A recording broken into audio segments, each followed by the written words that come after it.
was during the Great War, I'm told. I was just a child back then. That our boys really got the itch to fly.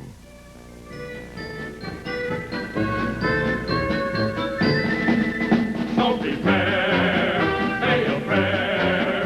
Let the word to beware. We'll be over, we're coming over, and we won't come back till it's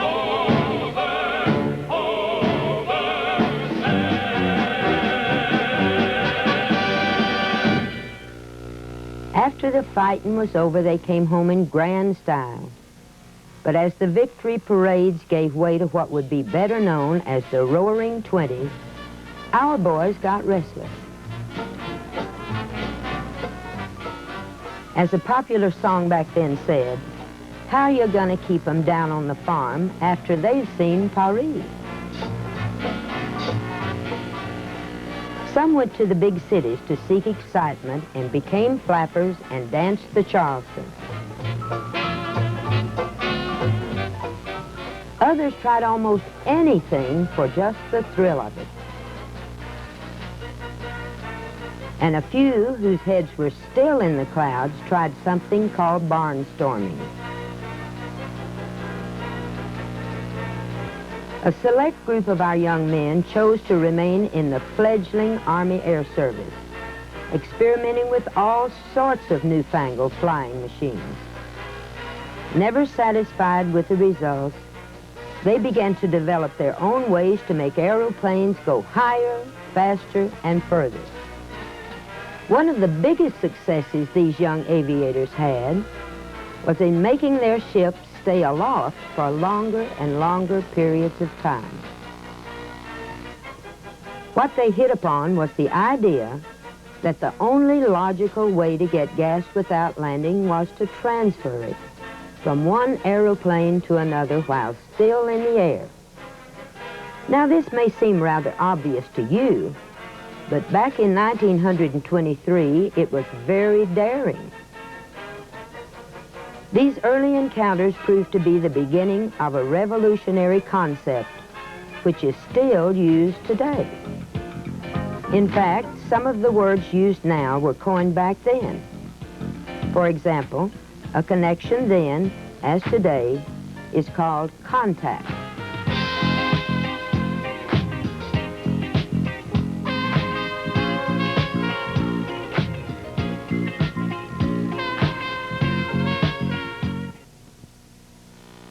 Hi, my name is Elizabeth, but the boys just call me Lizzie.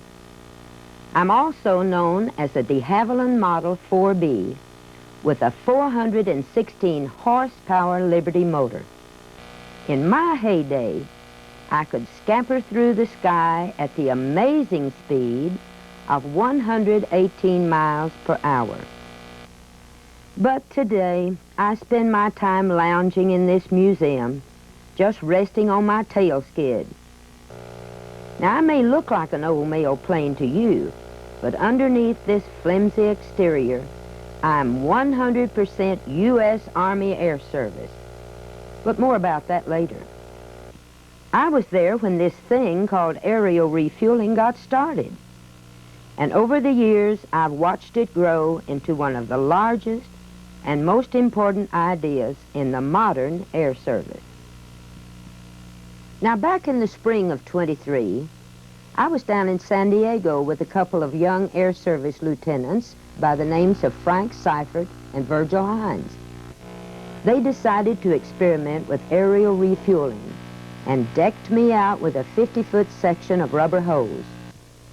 We flew around at about 5,000 feet. When all was ready, Lieutenant Seifert rolled out the hose from his cockpit and let it trail behind me. A sister DH-4, piloted by Lieutenants Howell Smith and John Richter, flew up from behind, grabbed the hose, and got their gas. We experimented for a couple of months. Then in June, we successfully completed the first practical aerial transfer of fuel in history. We continued experimenting through August, setting world endurance records with each outing. Our longest time aloft was 37 hours and 15 minutes. Then in October came the ultimate test. Lieutenants Smith and Richter began at the Canadian border and flew nonstop to the Mexican border. Another DH-4 and I were aerial gasoline stations for this endeavor. I was over Eugene, Oregon, and she was over Sacramento, California. Again, another first. Because of us, those brave young men were able to traverse the rugged terrain between our country's borders. That's the way we started it all. As a result of my efforts, I was promoted and flew off to Kelly Field, Texas. That's where I picked up this lovely American accent. Anyway, the experiments continued until the 18th of November that year. I was there when on that fateful day the whole business came to a grinding halt. It was during an aerial carnival over Kelly Field. One of the ships that was filling up got her propeller tangled in the hose and crashed.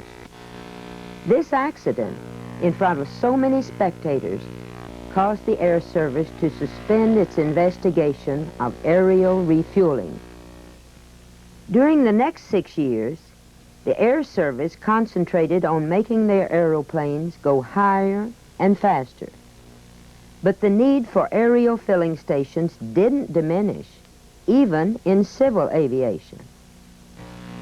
The most modern ship could travel only a short distance before it got thirsty. Cross-country trips were especially interesting. Since airfields were scarce, sometimes you would just have to put her down anywhere you could for a fill-up. One solution was to build bigger ships with larger gas tanks. But this proved to be dangerous. Now, this doesn't mean all attempts to cover long distances were failures. Seems to me I remember a young man named Lindbergh who crossed the Atlantic Ocean in nothing more than a flying gas tank.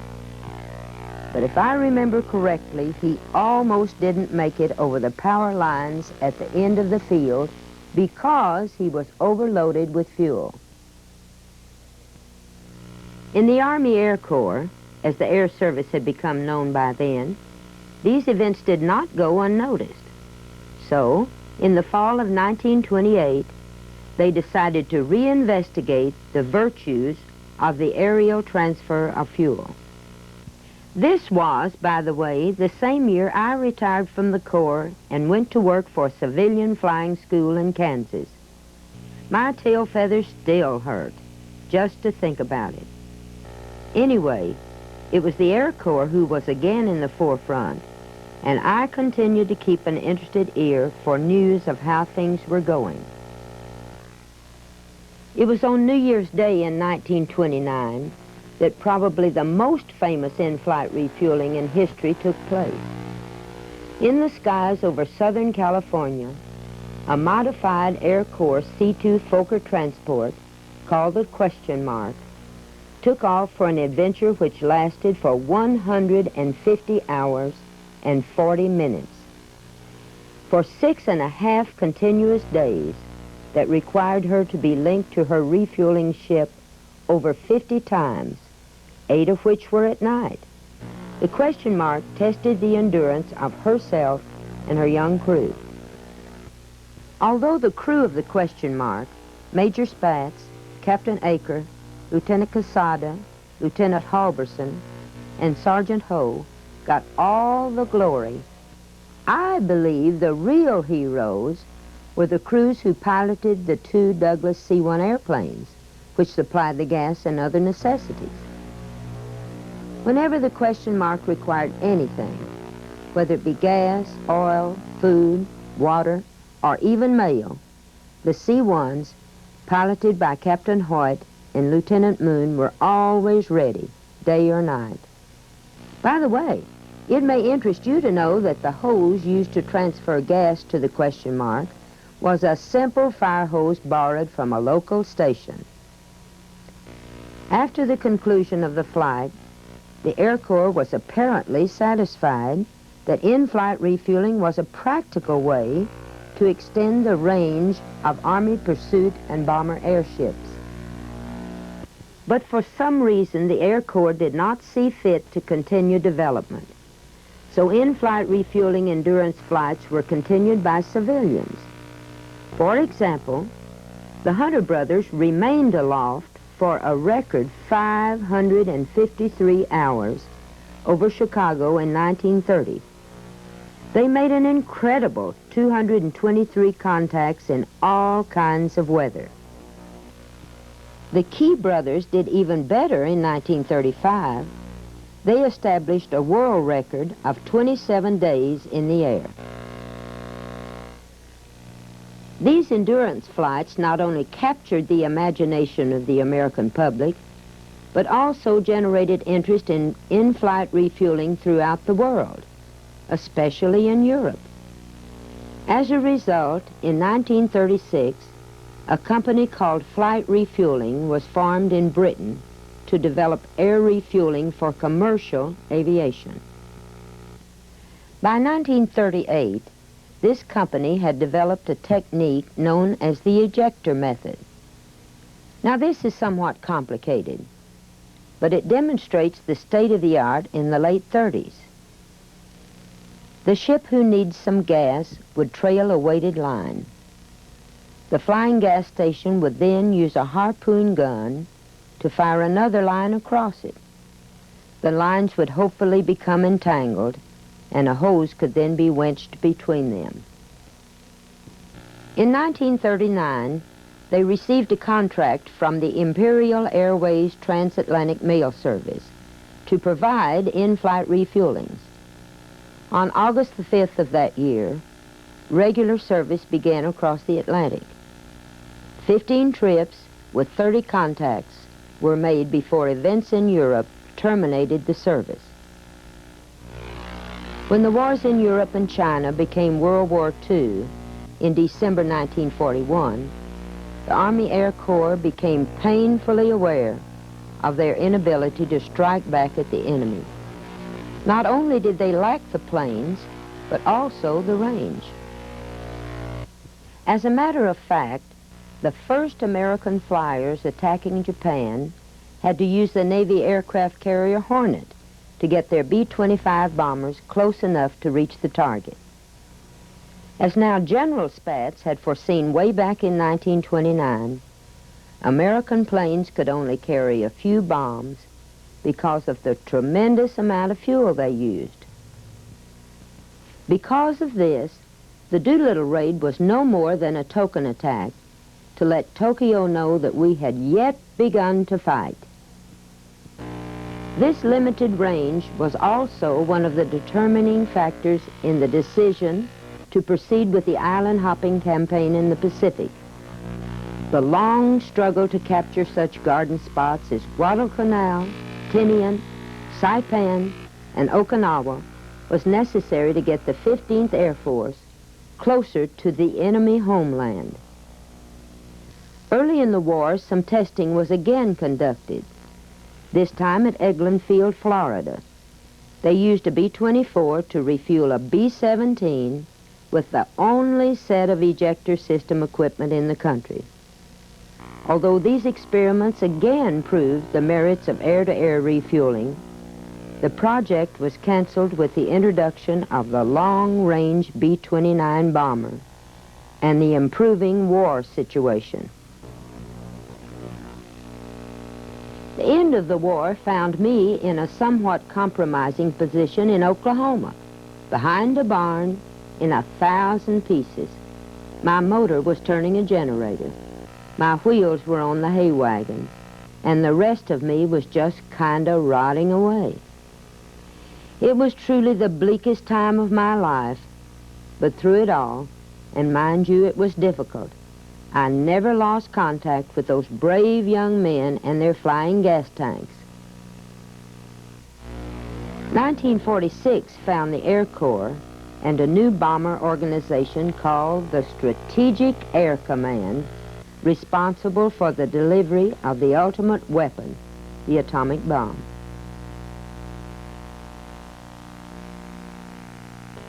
The only problem was that the bombers didn't have the range to strike at our old ally, turned foe, Soviet Russia. When it became apparent that air-to-air refueling was the way to give SAC the global capability it needed, the British were called upon to help tide us over until we could develop a workable system of our own.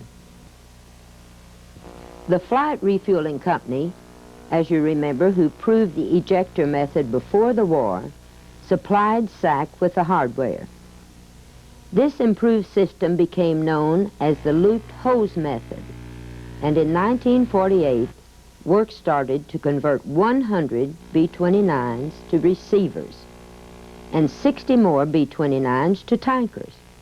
But since these big birds flew so much faster than those in Britain, a new technique was developed to pass the hose. Instead of a harpoon gun to fire one line across another, the tanker plane flew over the receiver plane's trailing line at an angle and engaged it with a grappling hook.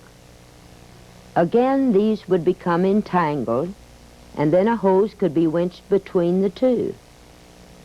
This became known as the crossover technique and was used by the B-50 Lucky Lady II on the first non-stop flight around the world in 1949. She covered over 23,000 miles in only 94 hours and 1 minute. The 43rd Air Refueling Squadron from Davis-Monthan Air Force Base, Arizona, supplied her with 4 refuelings, which earned them the title as the first global refuelers. The flight of the Lucky Lady II demonstrated, with a certain sense of dramatics, that SAC and the newborn United States Air Force was ready to carry out its global mission, not only with the super long-range B-36, but with air-refueled B-50s and B-29s. While the glorified fishing tackle arrangement of the looped hose method worked well enough as an interim system, improvements were needed. So the Air Force contracted with the Boeing Aircraft Company to develop a new system to refuel SAC's bomber fleet. But at the same time, the Air Force also joined the Flight Refueling Company in a cooperative effort.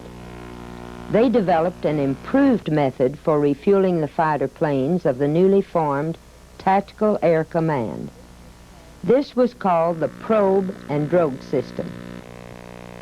The name obviously came from the fact that the fighter had a wing probe that fit into the drogue basket, which trailed from the tanker.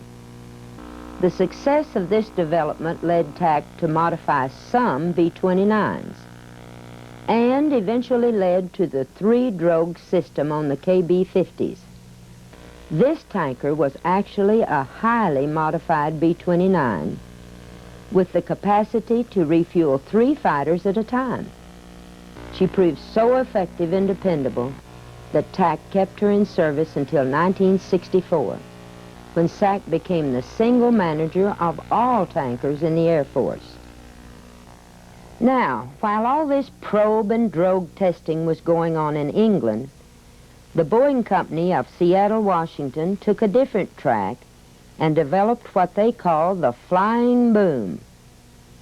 This telescoping aluminum tube had its own wings, so it could be flown right and left or up and down by a boom operator in the tail of a tanker. At first, SAC used converted B-29s as tankers, but in early 1950, it received the first aircraft designed from the beginning as a refueler, the KC-97 Stratocruiser. She had a large fuel capacity and was outfitted with the new flying boom. With the KC-97 deployment, individual planes and mass formations alike were refueled on schedule, often in mid-ocean. The newest bomber in SAC, the all-jet B-47, suddenly found that its combat range could be tripled with 2 refuelings en route. By 1956, air-to-air refueling had become a normal part of almost every long-range flight. The KC-97s gained the reputation for having refueled almost anything that moved, even 50-ton Army tanks. With aerial refueling, SAC's bomber fleet could reach targets anywhere in the world. However, the B-47 and the newly arrived B-52 created a problem. Because of the great difference in the speed and altitude capabilities between the jet bombers and the prop-driven tankers, the bombers were forced to descend and reduce speed for refueling. Time was lost and fuel consumption was greatly increased in the climb back to altitude. These problems were underscored in early 1957 with Operation Power Flight, the second around-the-world non-stop flight. 3 B-52s were refueled 5 times during the 45-hour, 19-minute trip. This is less than half the time it took Lucky Lady 2 to make the same journey in 1949. However, it was found that the trip could have been 5 to 6 hours shorter if an all-jet tanker had been available. In addition, during refueling, the heavily laden KC-97s were flying at their maximum speed, while the B-52s were flying so slowly they were about to fall out of the sky. This situation was obviously dangerous, and SAC was greatly relieved when it took delivery of its first jet tanker in late 1957. The winter of '57 was an important milestone for me, too. I was up to my longerons in snow behind that barn, without a stitch of fabric to cover my shivering old bones, when along came a couple of fellows who said they were from the museum. They gently picked me up and hauled me off to the airport. Then they carefully crated up my many parts, including my long-lost wheels and motor, and packed me inside a huge cargo plane. Now, although the trip was pleasant enough, it just wasn't exactly the way I had dreamed of becoming airborne again. Once I got here, the boys prettied me up and put me on my own 2 wheels again. They gave me some new fabric and painted me as an old mail plane. I'm not really sure why, but I'll say this: having my bones covered sure beats freezing my tail skid off in the snow. So I sat here enjoying all the attention, keeping warm, and watching air refueling enter the jet age. It was in the summer of 1954 that the Boeing Company unveiled their new all-jet transport prototype to the world. The Dash 80, as she was known, was a dream, sleek-looking and just as fast. In fact, she was just as fast as the B-52s then in service. As soon as the initial flight trials were complete, Boeing took her back to the shop and modified her with a refined flying boom system, and entered her into the competition for the Air Force's new tanker program. She was so successful that she won hands down, and the Boeing tanker design, known as the KC-135 Strata tanker, was immediately put into production, even before the competition was officially over. As production began, the Dash 80 was modified again and became the prototype for the famous Boeing 707. The first deliveries of the KC-135s began in late 1957 to the 93rd Air Refueling Squadron at Castle Air Force Base, California, and ended 732 copies later in 1964. During her first couple of years, the KC, as she became known, not only accomplished her daily duties of refueling our bombers, but participated in numerous endurance, speed, and distance records. In many cases, she set records herself. I've got a few examples here I'd like to share with you. General Curtis LeMay, the SAC commander, piloted a KC-135 on 2 separate world record flights. One was for an unrefueled distance flight of over 6,300 miles, and the other was for maintaining an average speed of 471 miles per hour for over 5,000 miles. Brigadier General William Eubank piloted his 93rd Air Refueling Squadron tanker on the longest unrefueled flight ever. He flew between Tokyo and the Azores, an incredible 10,229 miles. This record still stands today. This is by no means a complete list of records for the KC. In fact, I've only scratched the surface of the many firsts she has accomplished. As I mentioned earlier, the KC also participated in numerous record-breaking flights with other aircraft, none of which, I might add, would have happened without her. A fine example was Operation Greased Lightning. In 1963, a B-58 Hustler received 5 in-flight refuelings during its record-setting streak from Tokyo to London. With the help of the KCs, this 8,000-mile journey was made at an average speed of 938 miles per hour. The next year, 1964, was very important for 2 reasons. First, as I mentioned earlier in this story, SAC became the single tanker manager for aerial refueling in the Air Force. This meant the KC's role had to be expanded to refuel TAC's probe-equipped fighter force. This was accomplished with a drogue attachment hooked to the flying boom. Although the KCs could only refuel 1 fighter at a time instead of 3, as the aged KB-50 could, the KC could pump gas 3 times faster, so I guess things evened out. The second important thing about 1964 was that it was the year that the tanker first went to war. On 9 June, 4 KCs out of Clark Air Force Base refueled 8 F-100s on their way to targets in Laos. They stayed aloft as the fighters pressed the attack and refueled 2 of them on their way home. This mission marked the beginning of the tanker's role in modern warfare. Over the next 9 years of the Vietnam conflict, the KC-135s provided almost 814,000 refuelings, which totaled close to 1.5 billion gallons of gas.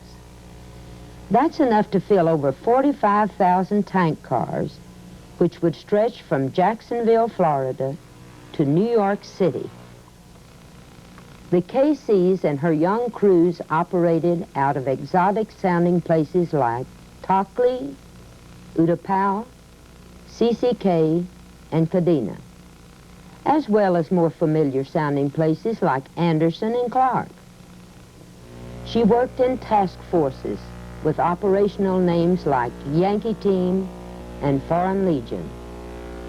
But probably the most remembered operations are Young Tiger, Arc Light, Bullet Shot, and Linebacker.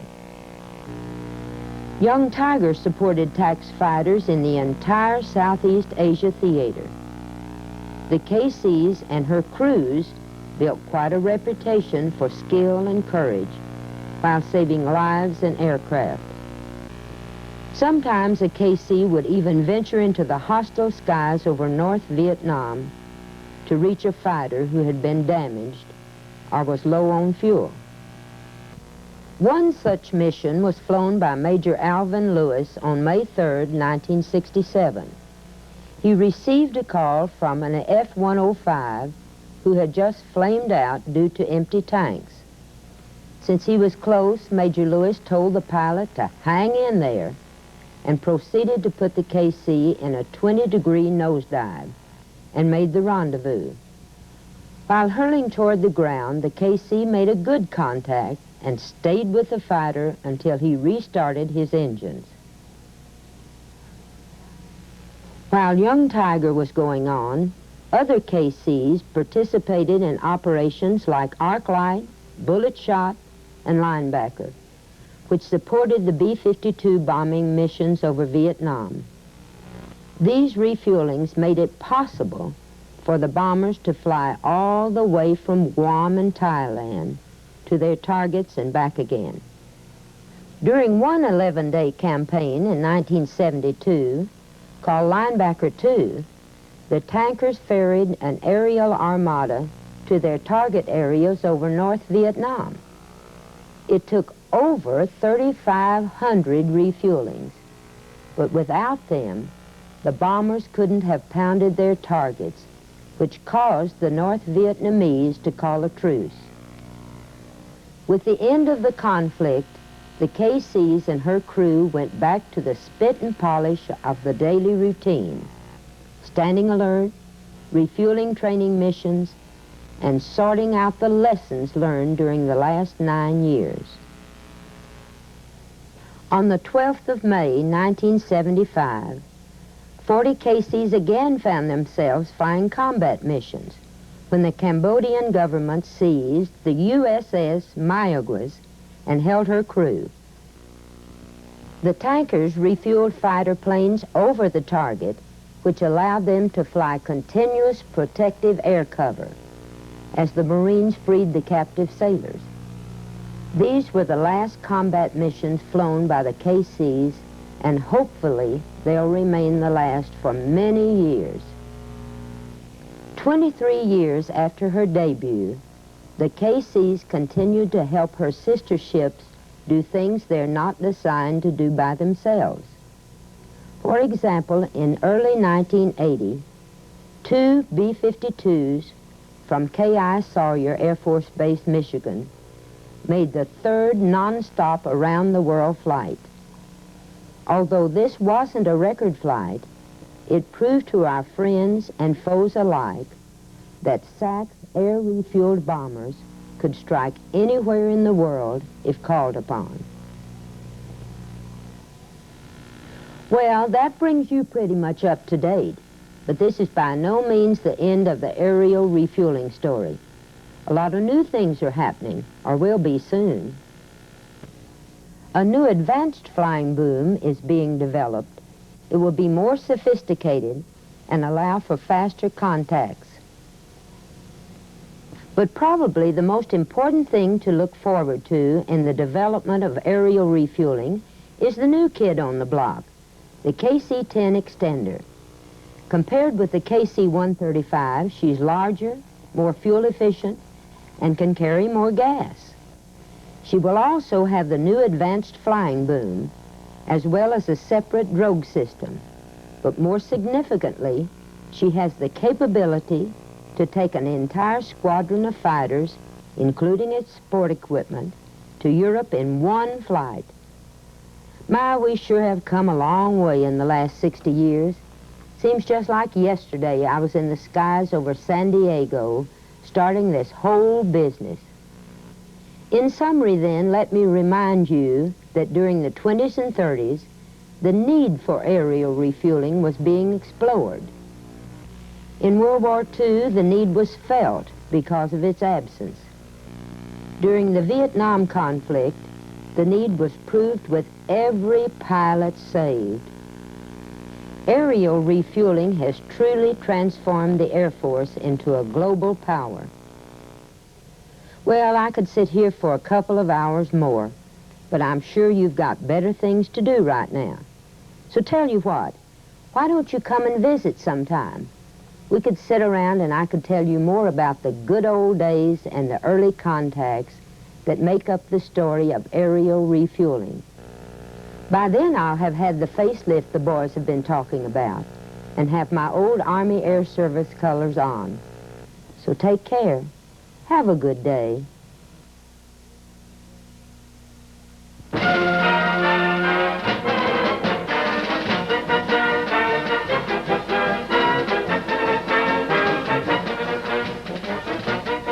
Any questions pertaining to this videotape should be addressed to the 4235th Strategic Training Squadron, Carswell Air Force Base, Texas.